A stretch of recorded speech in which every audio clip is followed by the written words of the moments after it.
আস্থা ৰাখক, বিশ্বাস ৰাখক। জুলাই মাহত আমি BTC চৰকাৰটো নতুনকৈ গঢ়িবলৈ গৈ আছোঁ। এইটো আমি UPPL হিচাপে নহয়, 125 এমেণ্ডমেণ্ট বিলটো অসমৰ যি 3টা কাউন্সিল আছে, সেই কাউন্সিলক লৈ পেলাই আমাৰ এমেণ্ডমেণ্ট বিল পাছ কৰিবলৈ গৈ আছে। এমেণ্ডমেণ্ট বিল পাছ কৰাৰ লগে লগে আমাৰ BTC অঞ্চলৰ 7টা সমষ্টিৰ কাৰণে কি কয় ডিলিমিটেশ্যন আকৌ ডিলিমিটেশ্যনৰ সময়ত ইণ্টাৰিম চৰকাৰ হ'ব আৰু এই ইণ্টাৰিম চৰকাৰটো কোনে চলাব আপোনালোকে নিজে অনুভৱ কৰিব। গতিকে হাগ্ৰামাৰ চৰকাৰটো আৰু 4 মাহে থাকিব জুলাইলৈকে, কিয়নো প্ৰাইম মিনিষ্টাৰ আৰু হোম মিনিষ্টাৰে হাগ্ৰামা ডাঙৰীয়াক অৰ্ডাৰ দিছে হাগ্ৰামাৰ নেতৃত্বত আকৌ বড়ো আৰু সান্তালীৰ মাজত কনফ্লিক্ট হৈছে, হিন্দু আৰু মুছলমানৰ মাজত কোকৰাঝাৰ টাউনত বিবাদ হৈছে। সেইবোৰ দেখি আমাৰ ভাৰত চৰকাৰে কেতিয়াও সন্তুষ্ট নহয়, যাৰ ফলত হাগ্ৰামাৰ চৰকাৰটো উকলি যাব জুলাই মাহত। আৰু জুলাই মাহৰ এমেণ্ডমেণ্ট বিলৰ মাধ্যমেৰে নতুন এখন চৰকাৰ গঠন কৰিবৰ কাৰণে ভাৰত চৰকাৰে এটা পলিচি এডপ্ট কৰিছে। সেইটোৰ কাৰণে মই স্পষ্টভাৱে কৈছোঁ জুলাই মাহলৈকে আপোনালোকে যোৱাকালি হাগ্ৰামা মহিলা আয়োগে 125 এমেণ্ডমেণ্ট বিলক লৈ এটা কথা কৈছে, আপোনাৰ প্ৰসংগতে কৈছে যে ফেৰেংগা ভাম্ভা বুৰ্বক বুলি এনেকুৱা ধৰণৰ মন্তব্য।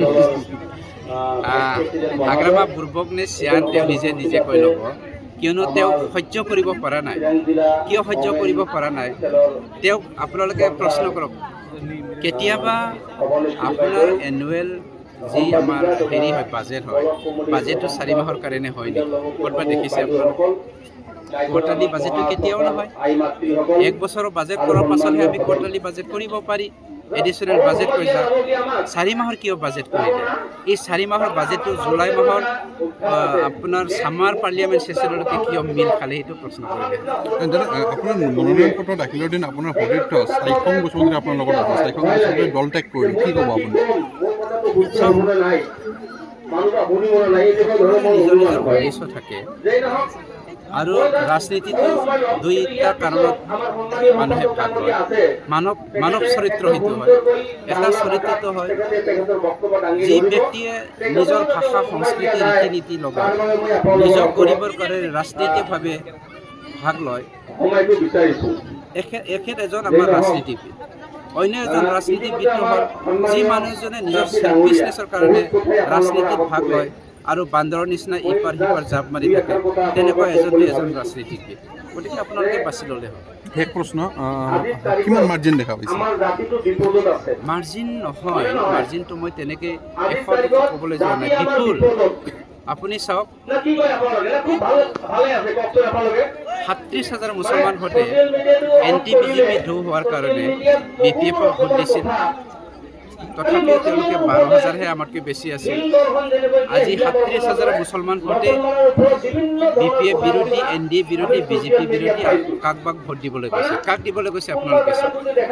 আনপিনে 13,000 আদিবাসী ভোটটো NTBPF হ'বলৈ গৈ আছে, কাৰণ BPF-ৰ চৰকাৰৰ দিনত কোকৰাঝাৰৰ দিনাখন বড়ো আৰু সান্তালী কনফ্লিক্টটো কোনোবাই গঢ়াইছে, যাৰ ফলত 13,000 আমাৰ সান্তালী ভোটসকল, আদিবাসী ভোটসকল BPF-ৰ পৰা আঁতৰি আহিছে।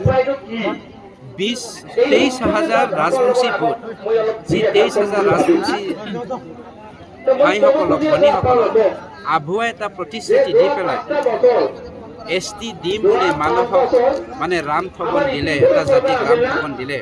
সেই ৰাজবংশী সম্প্ৰদায়, কোচ ৰাজবংশী সম্প্ৰদায় আজি ছেটিছফাইড নহয়। এই 23,000 ৰাজবংশী জনগোষ্ঠী, কোচ ৰাজবংশী জনগোষ্ঠী BPF-ৰ পৰা আঁতৰি গৈছে। এইবোৰ অংক যদি চাই আমি নহয় 50-60 হাজাৰ বিভাজনত আমি জিকিবলৈ সক্ষম।